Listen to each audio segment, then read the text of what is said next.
जब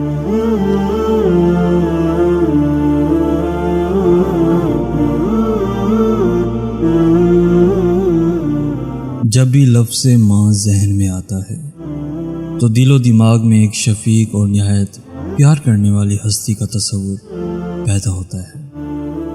ख़वा वो माँ इंसान की हो या किसी भी जानवर की हो, माँ की ममता एक जैसी ही होती है।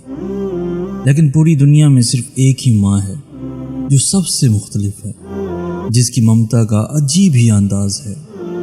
वो है मादा सांप, जो खुदा के हुक्म से 90 दिनों तक मुसलसल अंडों पर बैठती है और फिर जैसे ही बच्चे अंडों से निकलने लगते हैं वो उन्हें ही खाना शुरू कर देती है। बचता सिर्फ वही बच्चा है जो अंडे से निकलते ही भागने में कामयाब रहता है। वाह रे कुदरत, ये कैसा निज़ाम है। एक तरफ तो इतना प्यार कि इतने तवील अरसे तक अंडों पर बैठी रहती है और दूसरी तरफ अपने ही नौमौलूद बच्चों को खा भी जाती है। ये ममता का कैसा मिजाज है।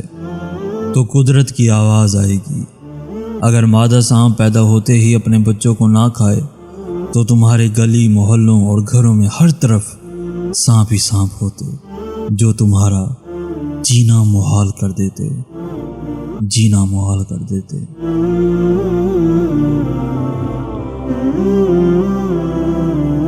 कहना तो चाहिए कि लाइक, शेयर और सब्सक्राइब करें, मगर मुझे लगता है कि आप वही करेंगे जो आपका दिल चाहता है। तो अल्लाह हाफिज़।